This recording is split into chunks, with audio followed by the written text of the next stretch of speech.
Hey everyone, Evan here with Baritone Studios, and welcome to this episode of the Lore of Plague Tale. Today we'll be taking a look at our favorite disease-plagued rat boy, Hugo De Rune. Because Plague Tale Requiem came out less than a month ago, I do want to preface that this video contains spoilers for both games. I warned you.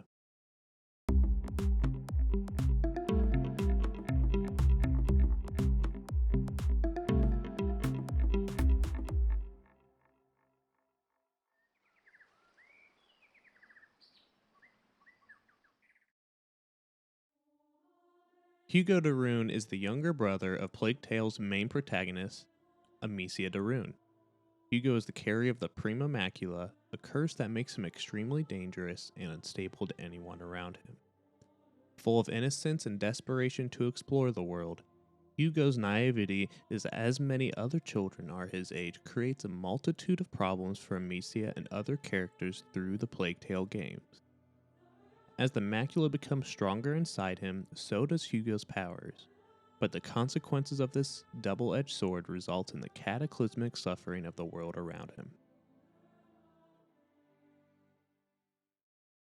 As most boys are at the age of 5, Hugo is built in a way that his head and other parts of his body are out of proportion. His hair is fairly long and brown, often being messy like he just got out of bed. It probably doesn't help that throughout the games, Hugo is constantly having to fight for survival, so combing his hair isn't at the top of his priorities. He's typically found wearing various colored tunics with a shawl over his left shoulder, a braided leather belt, brown pants, and boots.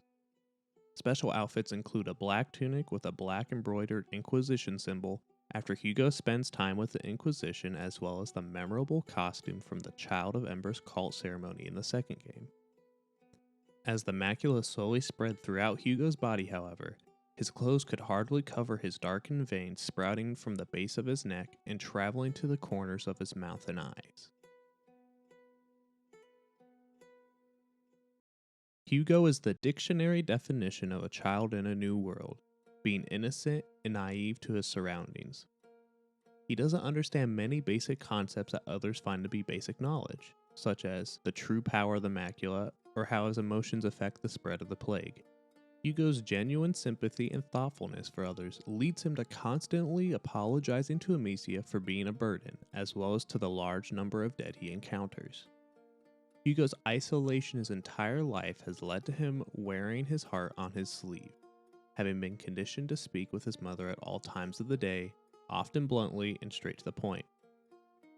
Often away from his mother throughout the games has led to several emotional outbursts where Hugo runs away or distances himself from Amicia. Even in completely normal circumstances that he is unfamiliar with, Hugo is unable to manage on his own and relies on Amicia and allies for protection. This doesn't stop Hugo from being a smart kid for his age, however. A mixture of reading books his entire life and seeking adventure has led to a great interest in flowers, birds, and the outdoors in general. Before the Inquisition came to the De Rune family's home, Hugo kept an herbarium and enjoyed learning about flowers from his mother, a master alchemist herself. This leads to Hugo pointing out every flower species he finds, even surpassing Lucas's knowledge when Lucas doesn't remember the name for the gladiolus. Belonging to a noble family has both helped and impeded Hugo along the way, but that doesn't stop him from acting as a noble should. Despite his isolation and lacking of much education, Hugo is very polite and uses manners as much as possible. Hugo's determination and bravery has led to him hesitating very little in the face of danger and the unknown. Hugo almost always wants to do the right thing, something his mother instilled in him his entire life, as Hugo is likely to become Lord Hugo De Rune once he grows up. This is most evident when he turns himself into the Inquisition after running away from the Chateau d'Ombrage to save his mother in the first game. Prior to the start of Plague Tale Innocence, Hugo's only relationship is with his mother. He had almost no contact with his father, Robert, or Amicia, but following the Inquisition's raid on their home, this changed. Even though Hugo mourned mainly for the loss of Beatrice, he also mourned for the loss of Robert, which Amicia was clearly upset over following their escape. Amicia at this time was almost jealous of Hugo as he took up their mother's time, taking away most chances for Amicia and Beatrice to interact. Being the older sister, she was also annoyed by Hugo being so naive to the world. Normally only having to care for herself, Amicia isn't exactly happy to look after the brother that she hardly knows. As A Plague Tale: Innocence progresses, this of course changes as the two learn to rely upon one another for survival. Once Hugo finally accepted his mother's death in the first game, he started relying fully on Amicia, allowing Amicia to start understanding why he acts the way he does. The two come to love and support each other, finally being shown when Amicia is heartbroken at losing Hugo when he turns himself into the Inquisition. Their bond becomes truly unbreakable when only Amicia is the one able to break him out of Nicholas's trance when Hugo comes to kill her. What's unique about the Plague Tale games is that we see the entire span of Amicia and Hugo's relationship unfold. Every up and down the player is a part of, and that's what truly gives shape to both Hugo and Amicia's characters. Before we dive into Hugo's biography, if you're enjoying this content, show your support for Baritone Studios by liking, commenting, and subscribing. It helps support us and lets us know that you want to see more.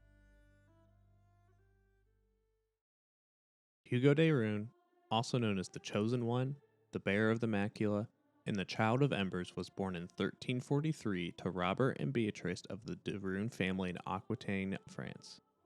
At an early age, Hugo was discovered to contain the Prima Macula, a latent cursed disease that ran in the De Rune family line. This became apparent after the Great Break occurred, resulting in Hugo nearing the macula's first threshold by November of 1348 when he was only 5 years old. Beatrice and the family's alchemist friend Laurentius worked tirelessly to find a cure. During this time, the family also hid Hugo away from the Inquisition, whose leader Vitalis Benavent wanted to use the macula to obtain its immense power through a blood transfusion. Between finding a cure for the macula and hiding Hugo from the Inquisition, Beatrice de Rune caused herself and Hugo to become disconnected from Amicia. One day, Amicia returned from a walk with Robert around the De Rune family's land in Aquitaine, France, to find the Inquisition raiding their home. Robert died in the attack, and Beatrice seemingly sacrificed herself, leading Hugo and Amicia out the back gate, leaving the pair as orphans. The two then sought out Laurentius' help in treating Hugo, only for him to die after his house catches on fire. This leads to Amicia, Hugo, and Laurentius' apprentice, Lucas, to search for the Chateau d'Ambrage.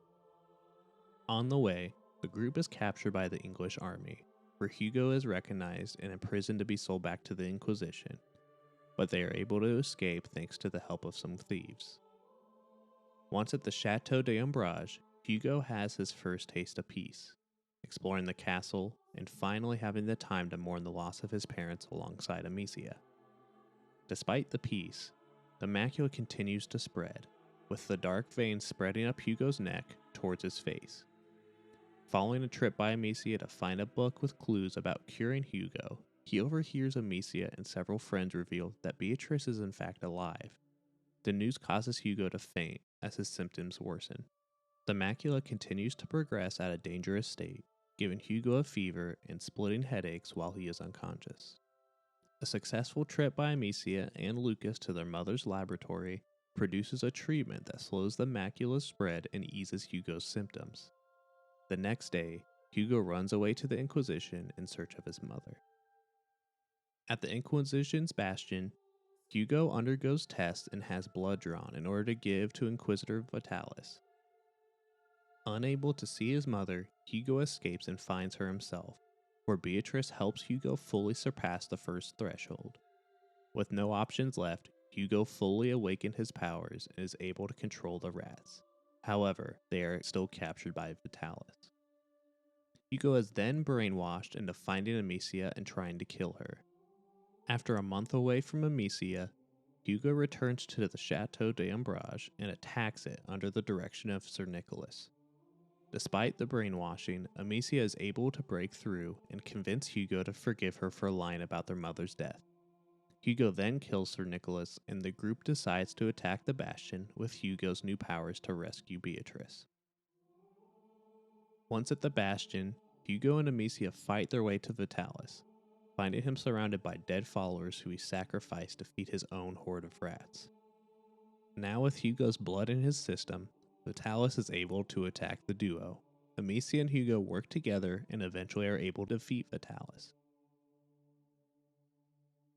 Several days later, after finding some peace once again, Lucas, Amicia, Beatrice, and Hugo all flee Aquitaine together to escape the rats and the Inquisition.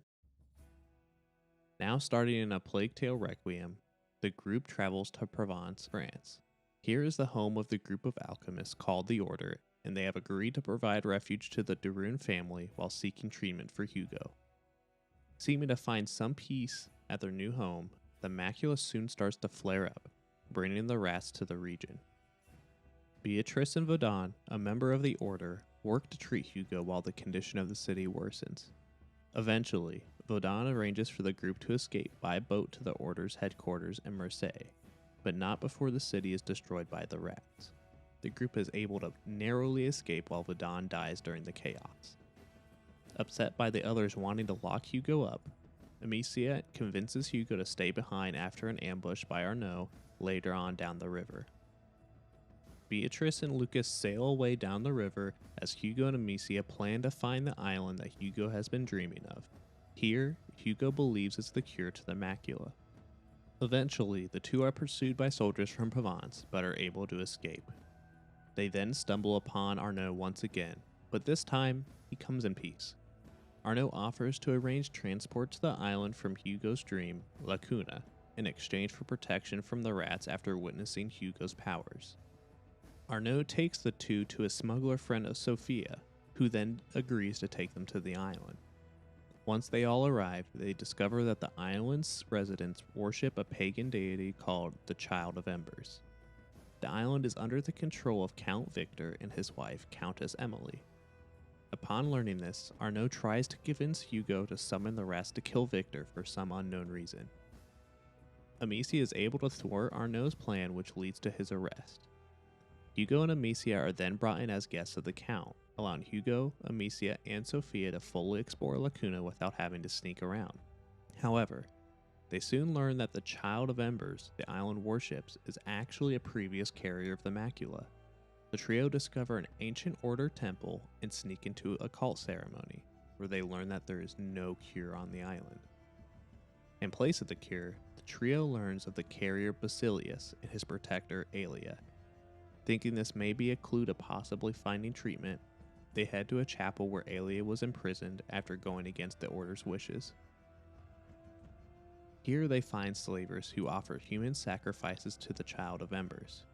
Hugo loses his temper and summons the rats to kill the slavers, leading to the group stumbling upon a message by Aelia pointing to where Basilius was taken. After traveling underground, they discover Basilius was locked up in a prison in an effort to contain the macula. Without Aelia there to protect him, Basilius gave in to the power of the macula and unleashed the Justinian plague. This makes Amicia realize that the dream Hugo kept having was actually the macula attempting to lure Hugo here to the underground prison. The group is able to flee just in time as the prison collapses under a horde of rats.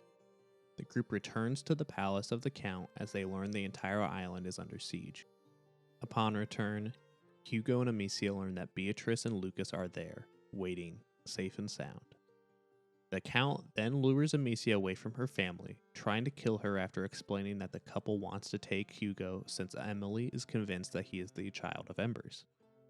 Following a long struggle, Amicia and Lucas are captured, and Beatrice is killed during a sacrificial ritual. Hugo, who doesn't know any of this is happening, stumbles upon the ceremony and lets loose all of his anger, summoning wave after wave of rat hordes to kill Emily and many of the Count's soldiers. At this point, Hugo collapses as the macula spreads, resulting in him being nonverbal. They are able to leave and meet up with Sophia on her ship, with Hugo having been brought back to some sort of normalcy. However, the Count is still determined to take Hugo and have revenge for his wife's death. He pursues Sophia's ship and boards, wounding Amicia and forcing the others overboard, allowing a clear path to take Hugo. Once on shore, Amicia and Arnaud fight the Count, with Arnaud sacrificing himself to allow Amicia to win the fight. During the fight, however, Hugo finally gives himself into the macula, thinking that Amicia has died and can no longer protect him. A large dark cloud obscures the sun and allows the rats to spread without anything stopping them. They destroy Marseille, but not without Lucas, Sophia, and Amicia traveling closer to the nebula bubble holding Hugo. As they persist further, Amicia and Lucas experience hallucinations as Hugo's faint voice leads them to the center of the city. Here they learn that Hugo is one with the macula, and the only way to stop the plague is to kill him. Amicia then takes out her sling and kills Hugo. Or in the case if she refuses to, Lucas kills Hugo with a crossbow. Regardless, this is where Hugo dies. A year later, Amicia lives on her family's small house in the mountains. We learn that Amicia built Hugo a grave at the mountain summit. She's happy that he's finally making friends with the birds and won't be alone, but she's scared and hesitant to set off on her journey alone to find the next carrier and protector. With this, we are at the end of Hugo's journey in A Plague Tale.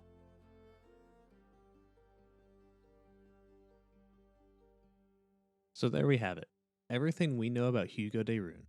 Thank you all for watching. Let me know who you want to see next in the comments below and what you thought about the episode. Once again, I'm Evan with Baritone Studios, and I'll see you next time.